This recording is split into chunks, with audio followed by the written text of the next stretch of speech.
নমস্কাৰ এই মুহূৰ্তত জনাইছো অসমৰ প্ৰত্যেকগৰাকী জনসাধাৰণৰ বাবে কেইবাটা গুৰুত্বপূৰ্ণ খবৰ আজি হৈছে 16 জুলাই আজিৰ দিনটোতে অসমৰ লগতে ভাৰতবৰ্ষৰ বিভিন্ন প্ৰান্তৰ পৰা কেইবাটা গুৰুত্বপূৰ্ণ খবৰ একত্ৰিত কৰা হৈছে এই মুহূৰ্তত জনাইছো আজিৰ প্ৰথমটো খবৰেই ৰাজ্যবাসীৰ বাবে এটা ডাঙৰ খবৰ বিবাহ বিচ্ছেদিত মুছলমান মহিলাক স্বামীয়ে ভৰণ পোষণ দিয়াটো ইছলামিক আইন বিৰোধী সৰ্বোচ্চ ন্যায়ালয়ৰ সিদ্ধান্ত মানি নলয় মুছলিম পাৰ্চনেল ল বৰ্ডে উচ্চতম ন্যায়ালয়ৰ ৰায়দানক চেলেঞ্জ দিব মুছলিম পাৰ্চনেল ল বৰ্ডে আৰু বিচ্ছেদিত পত্নীক ভৰণ পোষণ দিবলৈ বাধ্য কৰোৱাটো ইছলামিক আইন বিৰোধী বুলি মন্তব্য কৰা হৈছে আৰু ন্যায়ালয়ক এই সিদ্ধান্ত উঠাই লোৱাৰ আহ্বান জনোৱা হৈছে আৰু স্বইচ্ছাৰে বিচ্ছেদিতৰ পিছত পত্নীৰ দায়িত্ব স্বামীক দিয়াটো গ্ৰহণযোগ্য নহয় আৰু মুছলমান মহিলাক লৈ ঐতিহাসিক ৰায়দান দিছিল উচ্চতম ন্যায়ালয়ে সকলো বিবাহ বিচ্ছেদ হোৱা মহিলাৰ দৰে মুছলমান মহিলাও পাব সম অধিকাৰ আৰু বিচ্ছেদ হোৱাৰ পিছত পূৰ্বৰ স্বামীৰ পৰা বিচাৰিব পাৰিব ভৰণ পোষণৰ খৰচ আৰু ভৰণ পোষণৰ খৰচ নাপালে আইনৰ কাষ চাপিব পাৰিব মহিলাগৰাকী আৰু CRPCৰ 125 নম্বৰ ধাৰাৰ অধীনত দাখিল কৰিব পাৰিব ইয়াৰ বিৰুদ্ধে অভিযোগ এই মুহূৰ্তত জনাইছো আজিৰ দ্বিতীয় নম্বৰ খবৰটো ৰাজনৈতিক প্ৰেক্ষাপটৰ এটি ডাঙৰ খবৰ 2026 চনত পতন হ'ব বিজেপি চৰকাৰ জগৰীয়া হ'ব হিমন্ত বিশ্ব শৰ্মা মুখ্যমন্ত্ৰী হৈ থাকিলে 2026 চনত পতন হ'ব বিজেপি চৰকাৰৰ আৰু জনতাক এই কথা লিখি ৰাখিবলৈ ক'লে সাংসদ ৰকিবুল হুছেইনে একাংশ নিষ্ঠাবান কৰ্মীৰ বাবে শক্তিশালী হৈছিল বিজেপি কিন্তু সেই সময়তে কংগ্ৰেছৰ পৰা বিজেপিলৈ যোৱা একাংশৰ দপদপনি বৃদ্ধি হ'ল যাৰ বাবে নিষ্ঠাবান কৰ্মীসকল দলত থাকিব নোৱাৰা হৈছে এতিয়া আৰু এই বিদ্ৰোহৰ ফলাফল দেখিব 2026ৰ নিৰ্বাচনত ডুপ্লিকেট বিজেপি নেতাৰ অত্যাচাৰৰ বাবেই খহিব এইবাৰ বিজেপিৰ চৰকাৰ আৰু বিজেপিৰ বহু জ্যেষ্ঠ নেতা কৰ্মীয়ে যোগাযোগ কৰিছে কংগ্ৰেছৰ সৈতে হিমন্ত বিশ্ব শৰ্মা মুখ্যমন্ত্ৰী হৈ থাকিলে 2026 চনত পতন হ'ব বিজেপিৰ চৰকাৰ এই মন্তব্য সাংসদ ৰকিবুল হুছেইনৰ আৰু জনতাক এই কথা লিখি ৰাখিবলৈ ক'লে সাংসদ ৰকিবুল হুছেইনে আৰু একাংশ নিষ্ঠাবান কৰ্মীৰ বাবে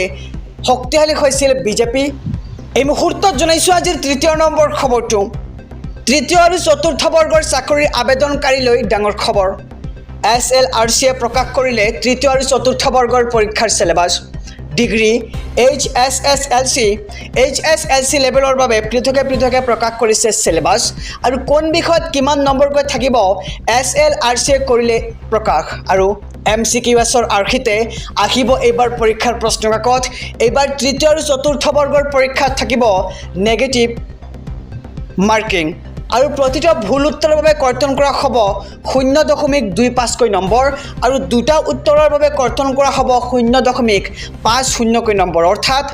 যদি আপুনি 4টা প্ৰশ্নৰ উত্তৰ ভুলকৈ কৰে তেন্তে আপোনাৰ বাবে কৰ্তন কৰা হ'ব 1 নম্বৰ অসমীয়া বেংগলী ইংৰাজী বড়ো হিন্দী ভাষাত প্ৰকাশ পাব প্ৰশ্নকাকত আৰু নিৰ্দিষ্ট সময়ত SLRCয়ে প্ৰকাশ কৰিব পৰীক্ষাৰ তাৰিখ আৰু সময়সূচী আৰু এটা প্ৰশ্নৰ বাবে থকা 4টা অপশ্যনৰ এটাতকৈ অধিকত মাৰ্কিং কৰিলে ভুল উত্তৰ বুলি কৰা হ'ব বিবেচনা আৰু ডিগ্ৰী লেভেলৰ বাবে 150টা প্ৰশ্নৰ বাবে থাকিব 175টা নম্বৰ লগতে SSLC লেভেলৰ বাবে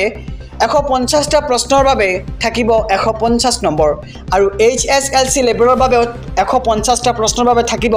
150 নম্বৰ লগতে ডিগ্ৰী লেভেলৰ বাবে কোন বিষয়ত কিমানকৈ নম্বৰ থাকিব আমি সবিশেষ জনাই যাম যে সোশ্যাল ষ্টাডিজৰ 30টা প্ৰশ্নৰ বিপৰীতে থাকিব 30 নম্বৰ লগতে জেনেৰেল নলেজৰ 35টা প্ৰশ্নৰ বিপৰীতে থাকিব 35 নম্বৰ লগতে লজিকেল ৰিজনিং আৰু মেণ্টেল এবিলিটিৰ 20টা প্ৰশ্নৰ বিপৰীতে থাকিব 20 নম্বৰ আৰু জেনেৰেল মেথামেটিক্সৰ 30টা প্ৰশ্নৰ বিপৰীতে থাকিব 30 নম্বৰ আৰু জেনেৰেল ইংলিছৰ 10টা প্ৰশ্নৰ বিপৰীতে থাকিব 10টা নম্বৰ লগতে ৰিডিং কম্প্ৰিহেনশ্যন আৰু ইংলিছ লেংগুৱেজৰ 25টা প্ৰশ্নৰ বিপৰীতে থাকিব 50 নম্বৰ আৰু HSSLC লেভেলৰ বাবে কোন বিষয়ত থাকিব কিমানকৈ নম্বৰ আমি সবিশেষ জনাই যাম যে সোশ্যাল ষ্টাডিজৰ 30টা প্ৰশ্নৰ বিপৰীতে থাকিব 30 নম্বৰ আৰু জেনেৰেল নলেজৰ 30টা প্ৰশ্নৰ বিপৰীতে থাকিব 30 নম্বৰ লগতে লজিকেল ৰিজনিং আৰু মেণ্টেল এবিলিটিৰ বাবে 20টা নম্বৰ 20টা প্ৰশ্নৰ বাবে থাকিব 20 নম্বৰ আৰু জেনেৰেল ইংলিছৰ 35টা প্ৰশ্নৰ বিপৰীতে থাকিব 35 নম্বৰ ৰাজ্যবাসীক জনাইছোঁ আজিৰ 4ৰ্থ নম্বৰ খবৰটো NRCত নাম থকাৰ পিছতো লাভ কৰা নাই নেকি আধাৰ কাৰ্ড নথকা লোকসকলৰ বাবে মুখ্যমন্ত্ৰী ডক্টৰ হিমন্ত বিশ্ব শৰ্মাৰ ডাঙৰ ঘোষণা আধাৰ অথৰিটিৰ পৰা আধাৰ কাৰ্ড ব্লক হৈ থকা লোকৰ নাম বিচাৰিছে এইবাৰ চৰকাৰে অসমৰ প্ৰায় 9 লাখ লোকৰ আধাৰ কাৰ্ড ব্লক হৈ আছে আৰু অসমীয়া লোক আধাৰ কাৰ্ডৰ সমস্যাৰ সন্মুখীন হৈ আছে আৰু নাহৰকটীয়া সমষ্টিত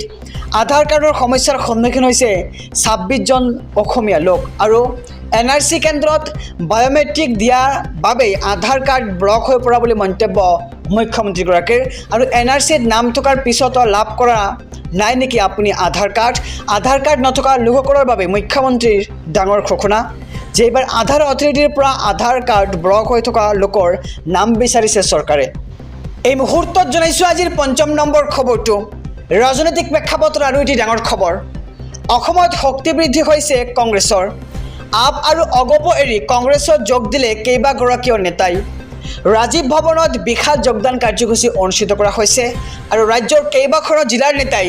যোগ দিলে এইবাৰ কংগ্ৰেছত আৰু যোগদানৰ পিছতেই ভূপেন বৰাৰ প্ৰতিক্ৰিয়া শীঘ্ৰে বিজেপিৰ কেইবাজনো নেতাই যোগ দিব কংগ্ৰেছত আৰু অসমত এবাৰ শক্তি বৃদ্ধি হৈছে কংগ্ৰেছৰ আমি খবৰটো জনাইছোঁ যে আপ আৰু অগপ এৰি কংগ্ৰেছত যোগ দিলে কেইবাগৰাকীও নেতাই